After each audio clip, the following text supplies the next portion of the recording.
Hello everyone, in this module we are going to discuss how the labor demand of the representative firm is determined.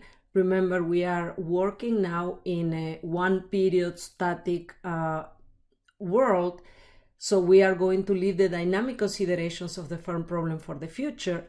And the first thing we need to determine is what is the objective of the firm. So when we were discussing the consumer problem, we were thinking of an individual as trying to choose consumption and leisure to maximize her utility. The person tried to be as happy as possible given her own constraints. When we think of firms, we are going to take a different approach. We are going to think that the firm tries to become as rich as possible. So the goal of a firm is going to be to maximize profits. Now, how can the firm maximize profits? Well, what are profits? We'll denote profits with pi. Are the differences, is the difference, between revenues and costs. So what is the revenue? Is the price times quantity of the good that is going to sell, and the cost is what it needs to pay to inputs. Now, we are assuming, we are using this notation, and we are assuming that the firm is producing output. And as we said before, we are writing everything in real terms, so we are normalizing the price of the goods to 1. Now, how does the firm make revenues? Well, the firm is going to make revenues by producing. How can the firm produce? The firm is going to have this technology that we discussed before that depends on two inputs, which are the level of capital and the level of labor. And F is the technology. We discussed the properties in a previous module of this technology function. It's increasing in each argument. It has a positive marginal utility, but decreasing marginal returns. You cannot produce if you don't have at least one of the inputs, etc. And then Z is, we are going to denote it or define it as total factor productivity. And what is telling us, this is going to be important later on when we think about shocks that can hit the economy. So basically, a high value of Z tells you that with the same amount of capital and labor, you can produce more. In a recession, which we are going to think of as a small value of Z, the same amount of capital and labor allows you to produce less than in normal times. Another assumption that we are going to make is that capital is going to be fixed. And the reason is that we are thinking about the static economy. The decision of capital is something that, I don't know, if you think of capital as the size of a plant, this is something that takes time to build. So we are going to discuss capital and the creation of capital when we talk about savings later on in a later module. Okay, so basically the firm can make money by producing, which gives her revenues. What are going to be her costs? Her costs are that she has to pay $W for each hour of work that is going to hire. So her cost is going to be W times N. And N is going to later be the labor demand, which is our object of interest today. Okay, so let me write down here what the firm is trying to do. The firm is trying to maximize profits, which is the difference between revenues and variable costs. We don't have fixed costs in this example. You can think of an example with fixed cost. So how is the firm going to do this? Well, let's first think of it graphically. So the firm, let's put N in the x-axis, and let's put revenues, and let's put cost in the y-axis. So what are revenues? Remember, revenues, let me plot revenues in green. Revenues is the total amount of production. And we made the following assumption about the production function. So we said that if this firm doesn't hire any workers, it's not going to be able to produce. So this production function is going to intersect the origin. So if, of course, you don't produce, you are going to make zero profits because you don't incur any cost, but you also don't make any revenues. Okay, the other thing that we assume is that the marginal product of labor, which is the change in the level of production when you change n is positive. And this is why this curve that I plot here, this is the level, and again, this is revenues, why this is the production function is increasing. And the second or the third thing that we assume is that this function has diminishing marginal returns, which basically tells us that the slope of this curve goes down as we increase more capital. So capital becomes less, as we increase labor. So the amount of labor becomes less and less productive as the number of workers increases. And why is this? Because again, if we think of capital as being the size of a plant, and that size is fixed, then the more and more people that you put to work with a machine, the less productive each person is going to be, okay? So let me just clean this up a little bit. So we have our production function there. Now, what are our costs? Our cost is basically a linear function in n with a slope which is equal to w. So what are our costs? Our costs are going to be increasing. So this is w times n. And the slope of our cost function again is w. So the more workers are higher, the more I have to pay each one of them. So now let's think about the level of profits that the firm makes at different values of n. So let's take, for example, this number n1.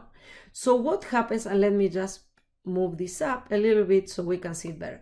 So what happens at S1? So at N1. So at N1, the amount of revenues, it's here, let's call it R1, and the amount of cost is here, let's call it C1. So the amount of revenue, we can see it as the value of the production function or the value of production when n is equal to n1. So it's basically the value of that function at that specific point.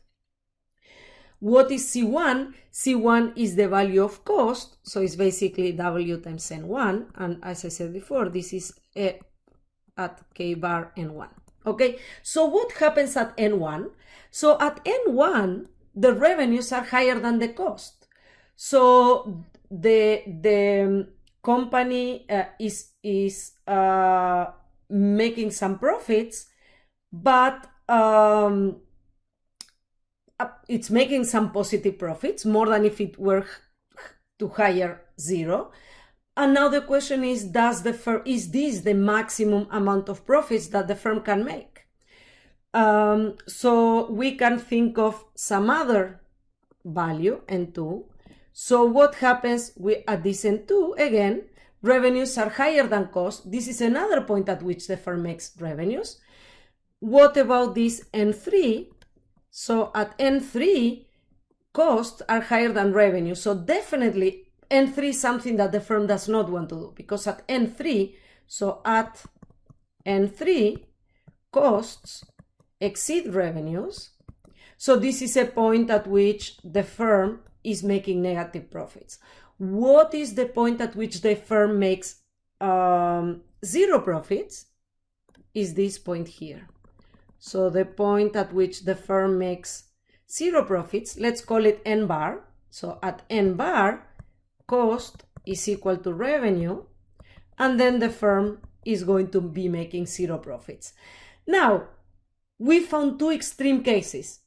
0, at which the firm makes zero profits, N bar, at which the firm also makes zero profits. But remember, I said the objective of the firm, the goal of the firm, is to maximize profit. So of course, the firm is neither going to be choosing 0 nor anything that is bigger than N bar. So all these points here are out. All the points to the left are unfeasible because you cannot hire negative amount.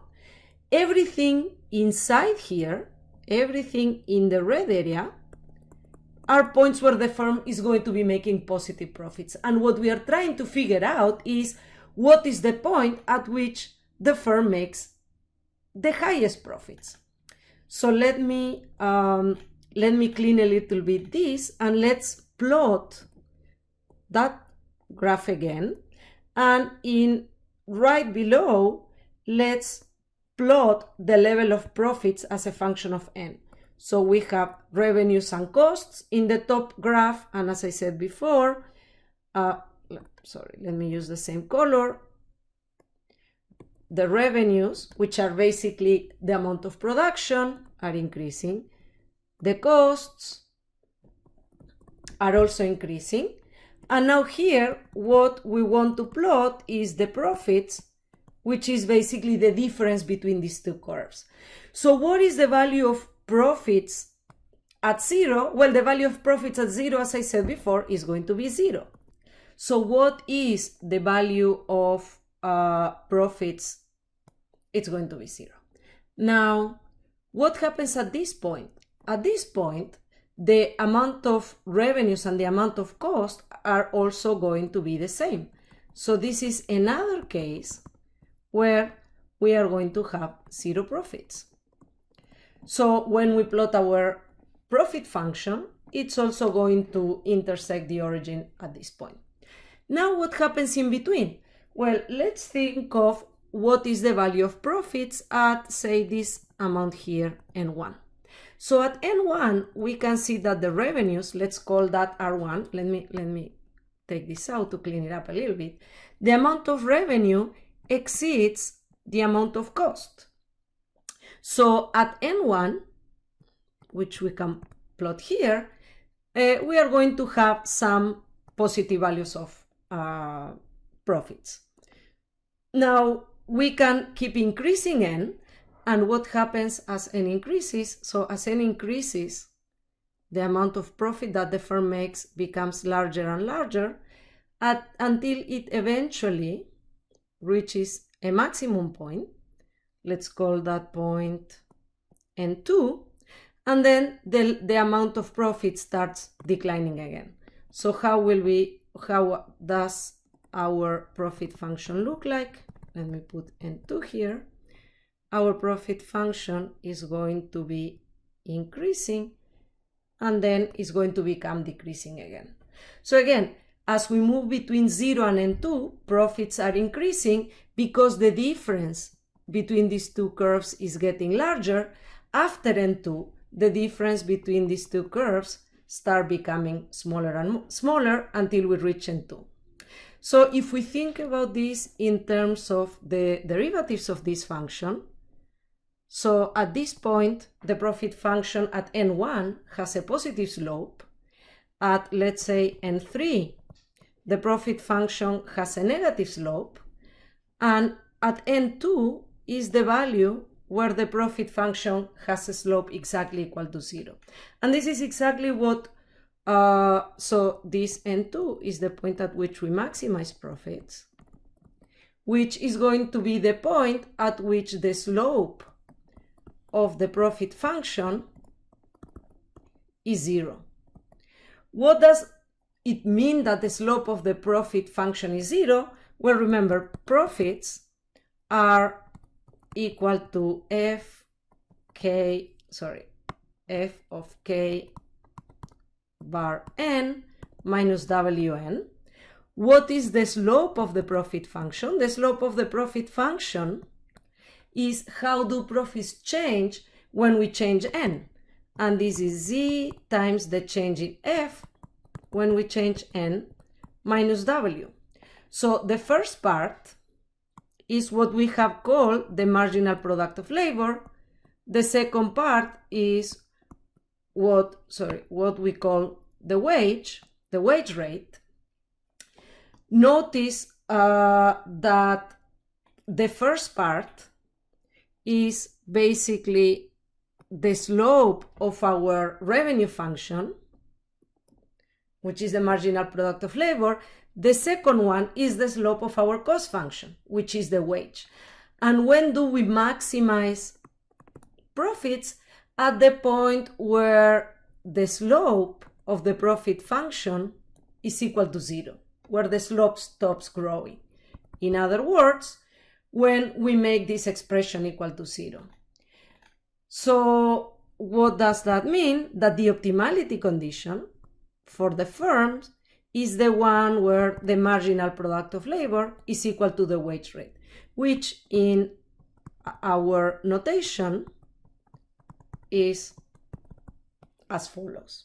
Okay, the marginal product of labor is just the derivative of the production function with respect to n. So the key takeaway here is that at the optimum,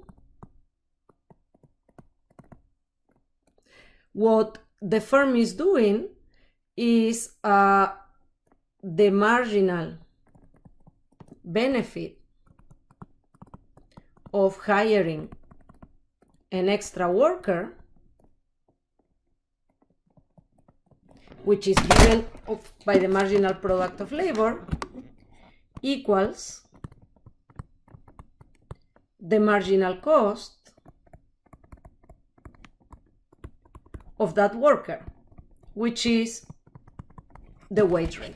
Okay, so what we find is, again, the marginal, let me put some color here, the marginal benefit of hiring an extra worker is the marginal product of labor. The marginal cost of the worker is the wage rate. Graphically, that the slope of the production function, which in this case indicate revenues, is equal to the slope of the cost function, okay, or the wage rate for the firm. So how do we go from here to derive the labor demand for the firm? Because all we found in the plot above, we said, okay, the firm is going to be at this point N2.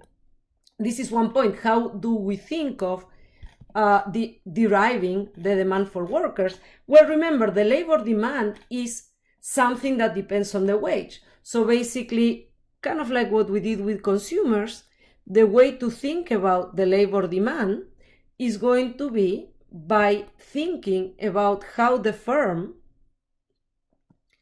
is going to, sorry, this is not wages. What we want here is to put the cost and the revenue, is to think about how the firm changes her optimal decision when the wage rate is going to change. So for example, at this wage rate, let's call it W1, the optimum, sorry, at this wage rate, W1, the optimum that the firm is going to choose is going to be at this N1. Now we can ask ourselves what happens if the wage rate goes up to W2. So if the wage rate goes up, where is the maximum going to be? Again, where the slope of the production function is equal to the slope of the cost function. And because the cost function became steeper, that slope is going to be to the left of the initial point. So N2 is going to be a point that is to the left of N1. Okay, let me put, this was N1. So if at N1 the wage that gave us this optimum was W1, when the wage becomes larger, say at W2, we just show that the firm is going to choose a different amount of labor. In other words, if the costs go up for the firm, if the cost function goes up because wages are higher, the firm will find it optimal to reduce the amount that she wants to hire. So how does the labor demand of the firm look like? Well, the labor demand of the firm is going to be a decreasing function of the wage.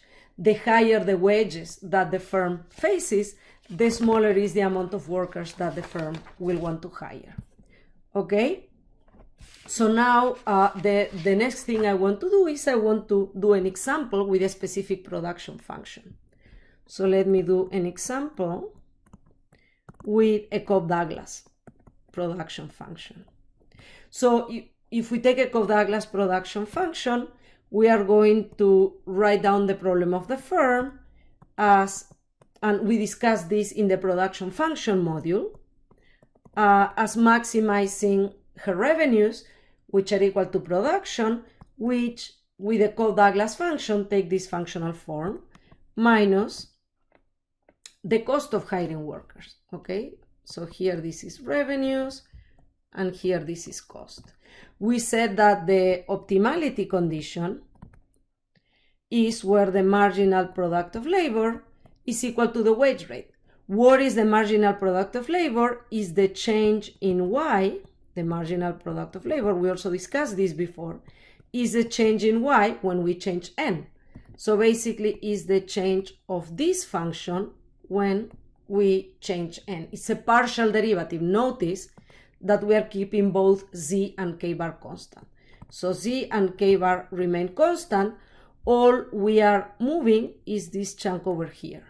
So what is the derivative of that? Is 1 minus alpha n to the 1 minus alpha minus 1. So this guy and this guy cancel out, and that's the expression for the marginal product of labor. So where do we find the optimum? It's the point at which Z K bar to the alpha times 1 minus alpha n to the minus alpha is equal to W. So what we can do is, let me move this up a little bit, we can divide by W both sides. So we divide both sides by W, and this is simply becoming 1. We can multiply by n to the alpha, so we get rid of this guy. So we multiply both sides by n to the alpha, and we get Z K bar to the alpha times 1 minus alpha over W is equal to n to the alpha. And this is because we had an n to the minus alpha. When we multiply n to the alpha, these guys and this guy, the minus alpha plus alpha is 0, and n to the 0 is equal to 1. Okay, that's kind of as a side note. So we are almost there. Now we want to, remember, we are trying to isolate n as a function of W, so we can elevate or take powers. Take power in both sides. Oops. Both sides. We elevate both sides to the 1 over alpha. And then what do we have? Z K bar alpha times 1 minus alpha over W. And now what I'm doing is I'm making this to the power 1 over alpha. And then I have my, sorry, I want to do this with black, n to the alpha, and then I'm making this to the power of 1 over alpha. And remember, this is another property of power functions. Recall, when you have n to the alpha all to the 1 over alpha, this is the same as having n to the alpha times 1 over alpha, which is the same as having n.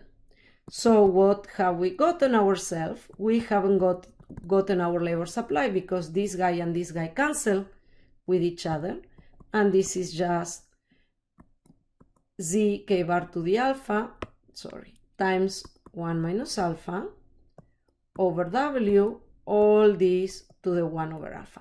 And this is exactly what we were trying to find, okay? This is our demand for labor.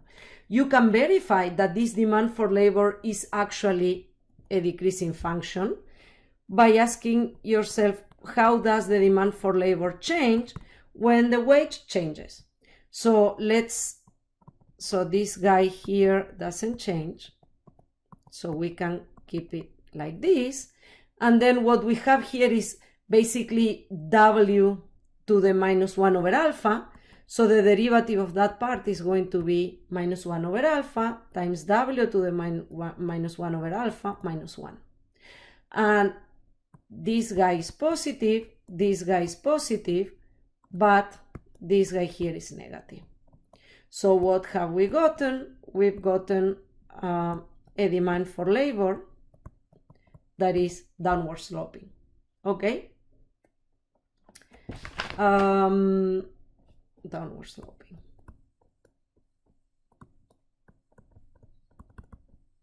Okay, thank you.